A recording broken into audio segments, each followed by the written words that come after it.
All right, so tonight I will be continuing my curse series with the song Gloomy Sunday, written and composed in 1933 by Hungarian artist Rezo Seres. Forgive me, he's Hungarian. I probably way butchered these pronunciations, but bear with me. But the song goes by another name. It is also known as the Hungarian suicide song. Supposedly, if one is to listen to the song in and around a breakup in its entirety, supposedly it will cause you to commit suicide.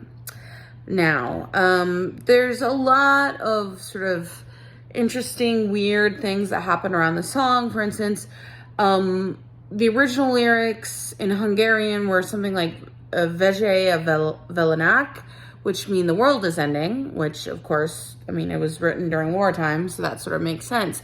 But later, Seres's lover, poet Laszlo Javor, actually, after their breakup, wrote his own lyrics to the song, which became wildly more popular than the original lyrics, which are now considered lost to history. Laszlo's version of the song is all about a protagonist whose lover commits suicide following a breakup, and then they commit suicide in order to join them. Very dark, very spooky. If you go and listen to one of our earliest recordings that we still have, which I will link below, I was kind of freaked out to listen to it. It was very spooky. But the song itself is the focus of many urban legends.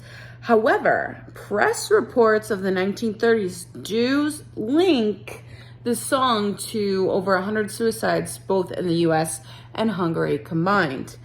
Now, eventually radio stations in Hungary did ban the song from radio stations, but it was more, if you look at historical records, probably about the fact that, you know, the Hungarian government owned the radio stations, and they thought that the song made people sad and it reminded them of all the war and famine and poverty.